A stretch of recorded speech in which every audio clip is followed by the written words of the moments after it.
Hi everyone, we're going to focus on how to move from your research to drafting a body paragraph. Pay no attention to any odd noises you hear in the background. My wife is being a little bizarre this evening.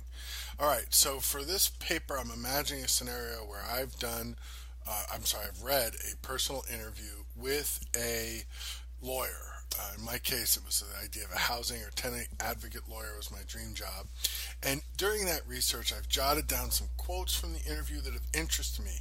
Notice the quotes are the full exact words, but I've also jotted down some paraphrases, and these paraphrases are my ideas, some of the things I want to reflect on or bring in.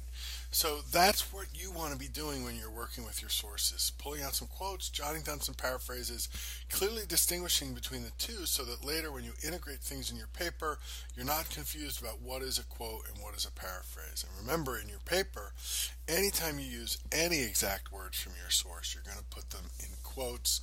Anytime you paraphrase what you've read, you're going to offer still a citation. So quotes mean quotation marks and a citation. Paraphrases mean your words entirely with a citation saying where the idea comes from.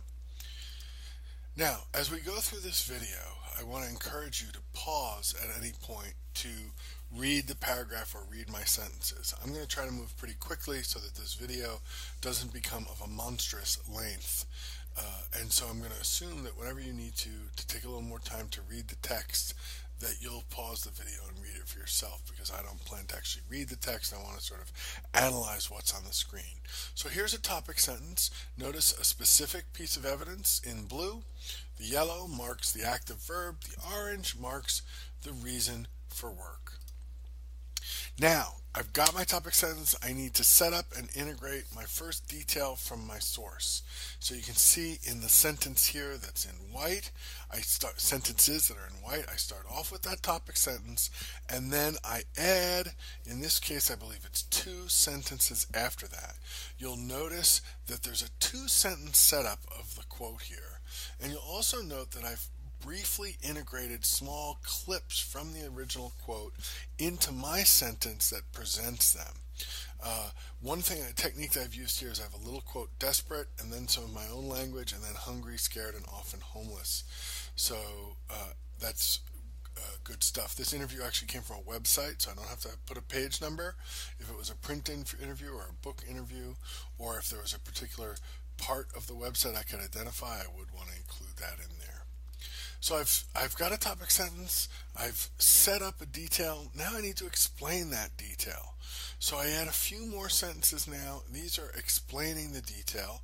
Again, we're looking at the bottom of the white section to see the new sentences. Again, I encourage you to pause the video at any point to read the examples and study the paragraphs.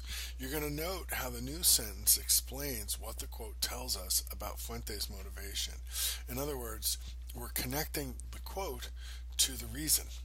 And that's where the explanation comes in. The explanation is the part of your paragraph that says, this is how this evidence supports this claim. And in this case, the evidence is a quote from the interview. The claim is about these lawyers and their commitment to social justice. This same model works if you're looking at a GE outcome skill, right? Let's say it was a critical thinking skill. You can still do the same thing. You connect the evidence back to how it shows this critical thinking skill or thinking skill in action. So now I've got a topic sentence, I've produced my first detail, I've set that detail up, I've interpreted it. Now I'm going to move on to another detail. And again here we're looking at the bottom part of the paragraph where you can see that I have added more language here that builds on the previous sentence and then creates a bridge to the next one. And the key word here is sort of the but. His empathy for struggling, comma, coordinating conjunction, but, and then another reason, this motivation that's related to anger because of terrible injustice. So you've got that sentence sort of leads from the discussion of the previous detail into the discussion of the new detail. Notice this time the quote is set up as its own sentence. There's a period at the end of the setup sentence, then a chunk of quote, then my interjected language, he confesses, and then incense me. And I think this version has left off a comma. I really think there should be a comma after tenants. Hopefully that'll show up on the next slide. Hopefully I corrected that mistake. So again, you can see a second technique for introducing detail. First technique, the details are integrated into a sentence. Second technique, there's a setup. Some details are presented where they dominate the sentence with a little bit of intermittent language, and then comes the explanation.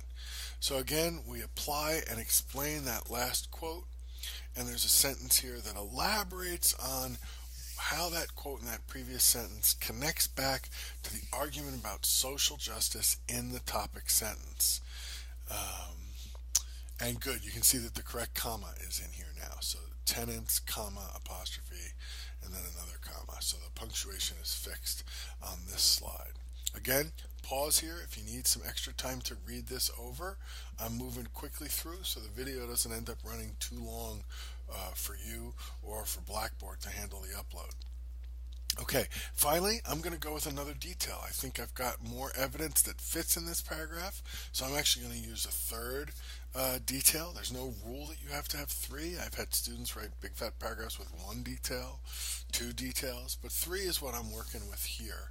And the new detail I'm bringing in is yet another quote. This time I'm using a colon to introduce it. So three different techniques for introducing and integrating quotes, but the same basic pattern as we work through it. You bring in a piece of evidence, you set it up carefully with a sentence or two, you integrate it properly with a good citation, and then afterwards you elaborate, you explain how does this detail support the claim I'm making in that topic sentence. And then again, you got to finish your paragraph with an explanation of that last detail.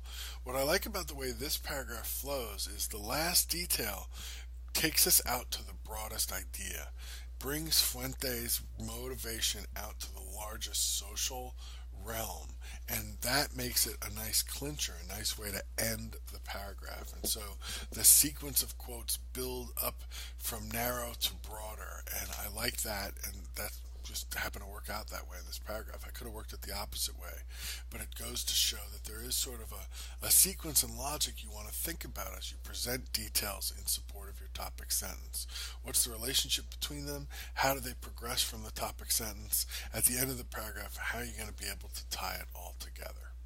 So there you have a good body paragraph that uses setup, integration, and apply. I like that typo there. Uses setup, integration, and apply.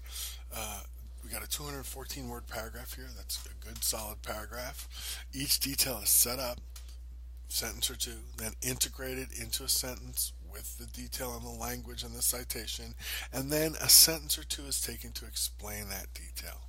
And the three examples in this PowerPoint give you three different models that you can look at. So I hope that gives you some material to work with as you think about how to develop your body paragraphs. See you out there in the course.